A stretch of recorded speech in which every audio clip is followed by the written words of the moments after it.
Welcome to this DaVinci Resolve Fusion node breakdown. Today's node is the particle friction node. So we're going to jump into Fusion where we've got an emitter set up, and it's pretty simple.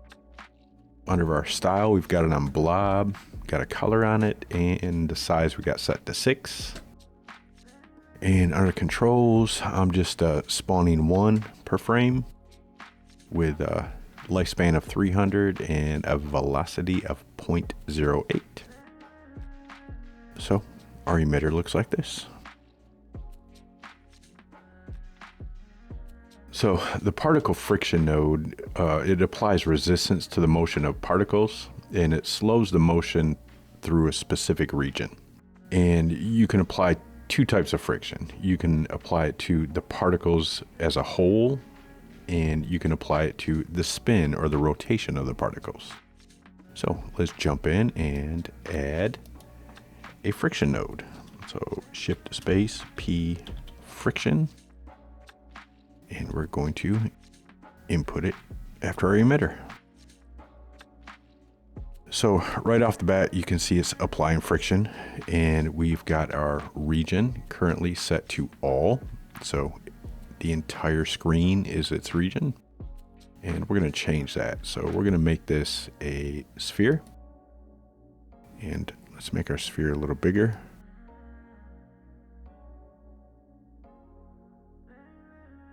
And instead of ignore region, we're just going to say when inside the region. So you can see what the friction node is doing. It's applying friction to our particles as soon as it enters the region. And we can change our region to be when intersecting, when not intersecting, but we're going to leave it on when inside the region. So if we go to our controls, we have right here velocity friction.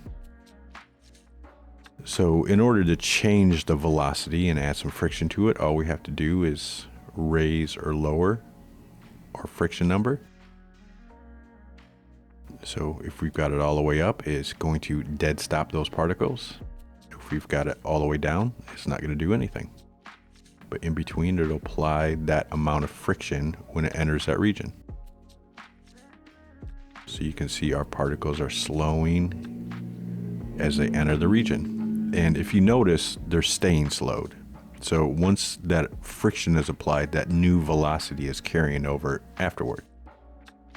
So if you wanted it to speed back up, you would have to add a P directional force. And we can input that there. We can change our region to, say, a sphere again. And change our direction to 0.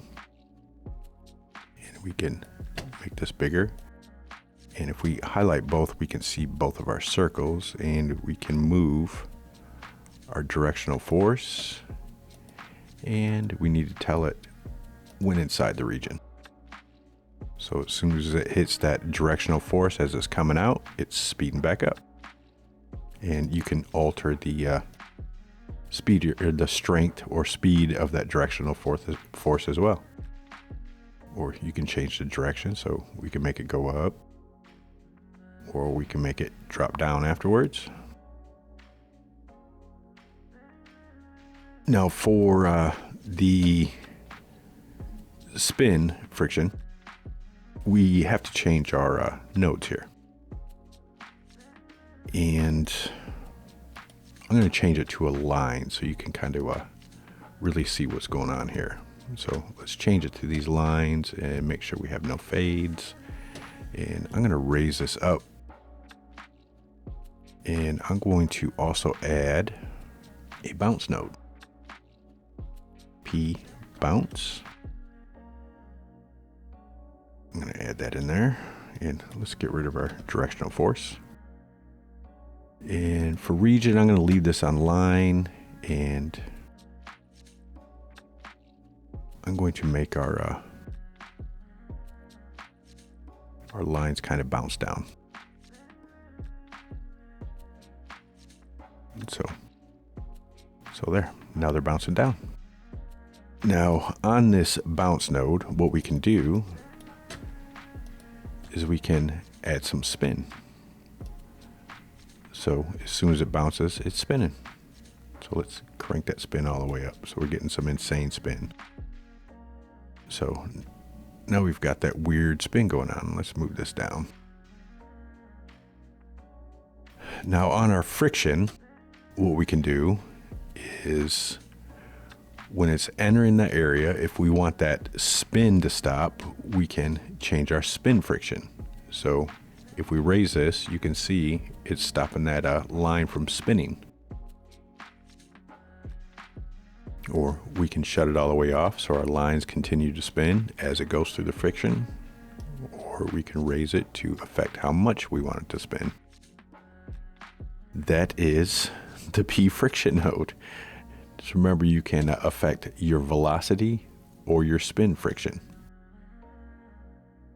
And as far as the conditions go, you've got your probability of everything happening, your age, and your sets. Now, I know a couple people were asking about sets, and I did go over that in one of our first particle nodes we went over. But just to remind you, if I say have another emitter, and let's get a P merge. And we're gonna merge these two together. Background, foreground, and we'll bring it in. And we're gonna change these to be green. Now on this emitter, our green emitter, I'm gonna go to our sets, and I'm gonna say this is set 2. On our pink emitter, I'm going to go to sets and say this is set 1. So if I go to any of my following nodes afterwards, we've got conditions. And if I go down here and say affect specific or specified sets, I can select what sets I want to be affected by that. So I can turn off set 2 so my green isn't being affected by this friction. It's just spinning through. Or I can go to my bounce and say affected sets only, and I can shut off set 1. So now set 1 is ignoring my bounce. And that's how the sets work. So, and you can change them independently on every single one. And you can also assign emitters to multiple sets or just one set if you want. So let's go ahead and delete that.